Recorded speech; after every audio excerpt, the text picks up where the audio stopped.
Ladies and gentlemen, mabibi na mabwana, karibuni tena katika episode ya 13 recap yetu. Kama bado hujatazama sehemu ya 12, basi hakikisha unagusa cheki pop up kinachokeza juu kabisa upande wa kulia mwa screen mwako. Na kama bado hujagusa alama ya kusubscribe, basi fanya hivyo ili tuweze kwenda pamoja. Tulipokuwa tumekomea katika episode ya 12 ni mara baada ya kushuhudia Mwamba Gaun akiwa anaelekea kwa yule Mungu wake ambaye anaamini kwamba ndio alikuwa amempatia uwezo. Swali ni moja tu, ni kwa nini ulinibadilisha na kuwa shetani kipindi kile? Lakini huyu Mungu wake akasema kwamba kama ungeelekea jehanamu ama mbinguni, kote kunahitajika watu. Kwa hiyo hata wewe ni mtu na ulikuwa unastahili kuelekea sehemu yoyote ile. Kikubwa ni kwamba ulikuwa unaelekea sehemu tu ambayo watu wengine pia utawakuta. Mwamba anasema kwamba na wasiwasi kwamba bidada Duhi huenda ataingia katika matatizo wakati mwingine tena, lakini Mungu wake akawa amesema kwamba akasema matokeo yoyote ambayo yanaweza kutokea mbele basi ni matokeo yanayosababishwa na wewe. Kwa hiyo kama mara ya kwanza uliweza kusababisha, basi na sasa hivi ukiruhusu itokee basi itatokea pia. Hasa mtoto wa Mwamba yule Mini ambaye ni mkuu wa kampuni kwa sasa hivi alikuwa yuko katika maeneo haba ya mahabusu, na mama yake alikuja na kumwambia kwamba babake atafanya utaratibu yeye kuweza kutoka mapema tu wala asiendelee kuwa na hofu. Lakini mtoto akasema kwamba ulikuwa unanipuuza wakati wote ambapo baba alikuwa akinipiga. Kwa sidhani kama unaweza kuwa na uchungu na mimi. Lakini huyu mama anayefahamika kama Kimsara akasema kwamba nakulaumu wewe kwa sababu ulikuwa umsikilize baba yako. Kwa lazima ulikuwa unapaswa kuadhibiwa tu. Lakini ndogo akatoa maneno ya laana akimwambia mamake kuwa hata wewe utakuja kuingia katika msururu huu wa mateso ambao nayapitia mimi. Iko siku nitunzie maneno yangu. Alipokuwa anatoka tu pale katika kituo cha polisi akapokea simu ambayo ilikuwa imemshtua sana, na mwisho wa siku akajikuta ameweza hata kuanguka na kuzimia. Lakini naye bidada Duhi akawa amepokea simu na yenyewe ni utata vile kama aliweza kuipokea yule bidada anayefahamika kama Kimsara, na hii simu ilikuwa inasema kwamba Nodo Jong ameweza kufariki katika kituo cha polisi. Mazishi yake yalifanyika haraka sana. Mwamba Nosok Mini alilia sana kwa sababu aliweza kuona mtoto wake akiwa anazikwa. Lakini huyu mwanamke Kimsara alikuwa akimtazama sana mume wake wakati analia. Na alipokuwa bafuni alifungua sehemu fulani vya mkono ambayo ilikuwa inaonekana kuwa na kovu kubwa sana. Kumbe bana, katika hili kovu yeye alikuwa akijikuna kila mtoto wake alipokuwa akiadhibiwa. Kumbe alikuwa anaumia sana kile kitendo, ila alikuwa anamalizia hasira zake katika mkono wake yeye mwenyewe. Baada ya msiba, Mwamba Nosok Mini akaenda kutana na bidada Duhi na kumwambia kwamba nisamehe sana kwa sababu mwanangu aliweza kumuua mama, kitu ambacho kilikuhuzunisha sana na wewe ulikuwa unahisi kama labda wenda kuna watu wengine wameweza kufanya tukio hilo. Kimi dada Duhi akamwambia kwamba mbona ni kama unaifikiria sana kampuni, lakini jamaa akasema kwamba ni lazima nifikirie kampuni kwa sababu baba na mama yangu waliweza kuianzisha kampuni ile kwa uchungu sana na waliijenga kwa nguvu zao na jasho zao. Lakini pia Nosok Mini akamsihi dada Duhi kwamba asije akasambaza taarifa hizi juu ya kifo cha mama yake kwamba kiliweza kusababishwa na huyu dogo, kwa sababu taarifa hiyo inaweza kashusha share za kampuni. Bidada akamjibu Mwamba Nosok Mini kwamba sawa tu, haina shida. Moja kwa moja bidada akawa ameelekea katika maeneo ya makaburi, huku Mwamba Gaun akiwa yuko kando yake. Bidada alilia sana kando ya kaburi la mama yake, na moja kwa moja akasema kwamba ni kama kila kitu nilihisi kimeisha, ila naona kama ndo kinaanza kuzaliwa upya.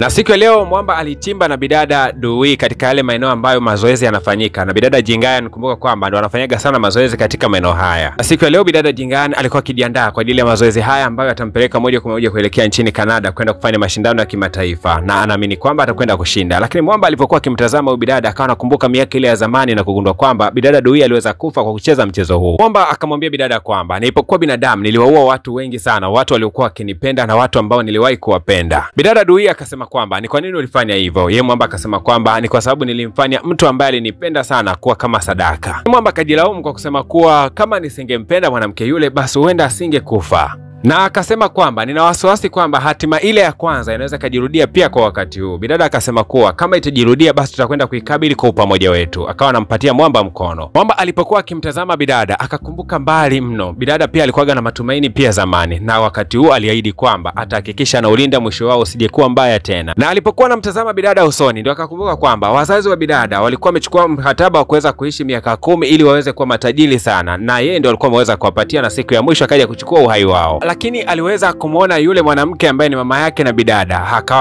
amemtabasamlia tu na kuendelea na mambo yake. Mwamba baada ya kumkumbusha bidada juu ya kumbukumbu zote za maisha yake ya nyuma, moja kwa moja bidada akawa amemkumbatia, na kisha bana wakawa nakumbuka kumbukumbu fulani vya zamani tena. Siku ya leo ilikuwa ni sikukuu ya Christmas, na Mwamba alikuwa amejisahau kabisa. Bidada akawa amemkumbusha kwamba siku ya leo ni Christmas, kumbuka kwamba tuelekee kazini, hebu piga hata nyimbo ya Jingle Bell basi. Lakini mbele yao wakaweza kuona kwamba kulikuwa kuna ajali ambayo iliweza kutokea. Akawa nakumbuka mbali siku ambayo hata wazazi wake waliweza kupoteza maisha kwa sababu ya ajali. Mwamba alipomtazama bidada Duhi akagundua kwamba bidada alikuwa ni mwenye huzuni mno. Mwisho wa siku akamfuata Jusok kwa sababu Jusok anamjua vizuri sana bidada Duhi. Akaanza kumuuliza baadhi ya maswali. Mwamba akasema kwamba mimi ni mume halali wa bidada na natamani kumfanya awe na furaha wakati wote. Lakini Mwamba Jusok akamwambia kwamba unajua Duhi alikuwa kifurahi sana kutokea alipokuwa mdogo, lakini mara tu wazazi wake walipoweza kufariki basi furaha yake yote iliweza kuondoka. Na wakati huo wote ndugu zake walikuwa kifikiria masuala mazima ya urithi peke yake, lakini huyu mama yake ndio akaenda kumuadopt, na kuanzia hapo bidada akaanza kuishi na mama huyu, lakini kila alipokuwa akiendelea kuishi aligundua kwamba watoto yule mama walikuwa na tamaa sana na mali. Lakini licha ya hayo yote, yule mwanamama aliendelea kumjali bidada huyu na kuanza kurudisha tabasamu lake. Lakini mwisho wa siku yule mwanamama naye akawa ameweza kutangulia mbele za haki. Bila shaka wewe ndio kwa sasa unaweza kuwa sababu ya bidada kuwa na furaha daima. Kwa kama ukichezea nafasi hiyo, basi bidada atakuja kuwa na huzuni daima. Mwamba alipoweza kurudi nyumbani akakuta bidada alikuwa amelala katika meza, na wakati huo bidada alikuwa akiota ndoto kwa na kamba alikuwa akiweza kuwaita wazazi wake, lakini wakati huo wazazi wake hawakuweza kuitika, bali hata mama yake yule ambaye alikuwa ameweza kumlea naye hakuweza kuitika. Na Mwamba Guhan akawa ameingilia ndoto ya bidada na kisha akawa amemkumbatia bidada katika hali yake ya upweke. Bidada akawa anasema kwamba mimi ndio sababu ya wazazi wangu kufariki, lakini Mwamba akamwambia hapana, wewe sio sababu hata kidogo. Na bidada akauliza, ni kwa nini kila ninayempenda huwa anaondoka katika maisha yangu? Mwamba akamwambia, sio kila unayempenda anaweza kuondoka katika maisha yako, bali mimi naweza nikabakia pia. Mwamba akamchukua bidada akampeleka katika jengo fulani ambalo linaonyesha kwamba wazazi wake walikuwa wakiandaa hii siku ya Christmas na kuenda kupamba katika lile eneo wakishirikiana na huyu mama aliyeweza kumlea pia. Dada hakujali kwamba ni ndoto, lakini aliendelea kufurahia tu tabasamu nzuri sana na familia yake. Siku ya leo bidada yule anayefahamika kama Kimsara akiwa huku nyumbani kwake alikuwa anawaza mbali sana na kufikiria namna gani mtoto wake ameweza kupoteza maisha kisa mateso ya hii familia. Akataka kujitoa uhai wake, lakini kabla akafungua draw moja vinakuta kile kitabu cha miujiza. Lakini kabla hajakifungua kitabu hiki, Nosok Mini akawa amekuja nyuma yake na kumshtua sana bidada. Lakini bidada akajifanya kuwa alikuwa atafuti kitu chochote. Baadaye nyakati za usiku bidada Dui alikuwa amealikwa hapa katika nyumba ya Mwamba Nosok Mini na kusema kwamba nataka ninunue share zako zote ambazo zipo katika kampuni. Kifupi ni kwamba unakuwa unaondolewa katika kampuni kwa kununuliwa share zako zote zilizopo ndani ya kampuni hiyo. Na baada ya bidada kuyasikia hayo yote akaona kwamba huyu jamaa anazungumza masuala gani ya kijinga namna hiyo, akaondoka katika eneo lile. Na wakati wote wameondoka, alibakia bidada mmoja anayefahamika kama Nosu ambaye anamkubali sana huyu Mwamba Nosok Mini. Akamwambia kwamba kama hawa ndugu zako wataendelea kunifanyia mambo ya kiwaki namna hii, basi nawahakikishia kwamba na wenyewe nitawaondoa katika ulimwengu. Lakini wakati huo anazungumza haya maneno, mke wake alikuwa akiyasikia yote. Jambo la kuchekesha ni kwamba siku ya kesho yake walikuja maafisa wa polisi na kuingia katika ofisi ya Mwamba Jusok na wakawa wanasema kwamba kuna vitu fulani ambavyo vinatafutwa, inaonekana kwamba huyu jamaa ni mhalifu. Mwamba alipogundua hayo, moja kwa moja akaelekea katika ofisi ya Mwamba Nosok Mini na kumwambia kwamba hivyo kitu gani unachokitafuta kwangu wewe? Mwamba kwa majigambo akasema kwamba nimefikiria kupunguza baadhi ya wafanyakazi katika kampuni yangu, na wale ambao wamegoma kuniuzia share zao basi ni vyema tu niwafanyie matukio mabaya. Lakini kiufupi ni kwamba mimi sihitaji sana watu ambao wanajihusisha na mambo mengi nje ya kufanya kazi tu.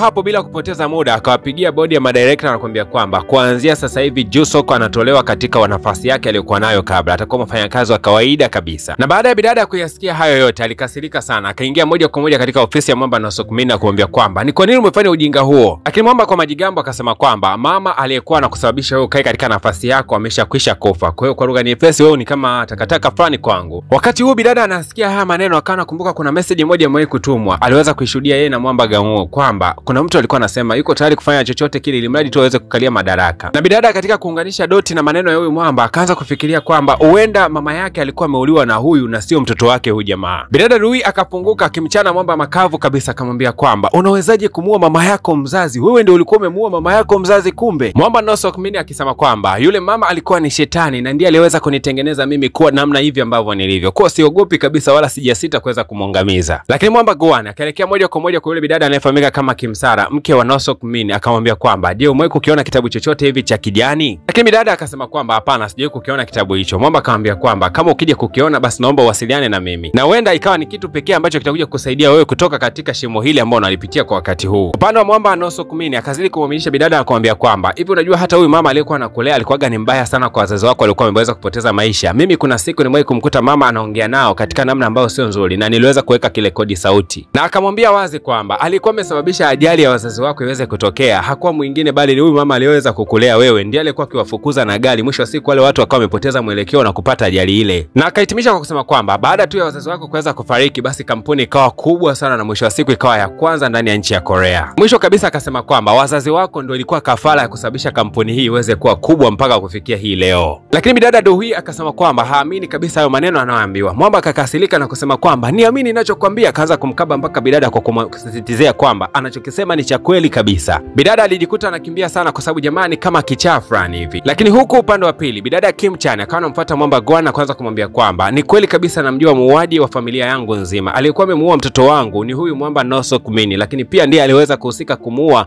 mama yake mzazi. Aliyekuwa anajaribu kutaka kumuua bidada Doi ndio yeye mwenyewe, hakuwa mtu mwingine. Haraka sana Mwamba Guhan akaelekea kwa huko katika ofisi ya Mwamba Nosok Mini na huko alimkuta anamkaba sana bidada anataka kumwangamiza. Kisha akawa amemsukuma na kumnyanyua juu kabisa. Walinzi wakawa wamesikia purukushani ndani ya ofisi ofisi ya Mwamba. Walinzi wanaingia wanagundua kwamba huku ndani hakuna mtu yeyote. Kumbe Mwamba alikuwa ametelepoti na hawa wote watatu na kisha akampeleka Mwamba juu kabisa ya ghorofa na kumkaba sana. Lakini kumbe Mwamba Noso Kumini alikuwa anajua wazi kwamba kama huyu demon atakuja kumuua binadamu basi atabadilika na kuwa majivu. Akawa anasema kwamba basi niue kwa sababu na wewe utaenda kubadilika na utakuwa majivu bwana. Yaani inakuwaje? Mwamba Noso Kumini tayari ameshazisoma siri za hawa mademoni zote katika kile kitabu. Kwa anaelewa udhaifu wa jamaa uko vipi na anajua namna gani ya kuweza kucheza na ujamaa. Mwisho wao utakopo vipi? Tukutane katika episodi ya 14. Hii ni PVP Media Max. Mimi naitwa DJ Paul. Karibuni sana. Hakikisha tu kwamba umegusa alama ya kusubscribe.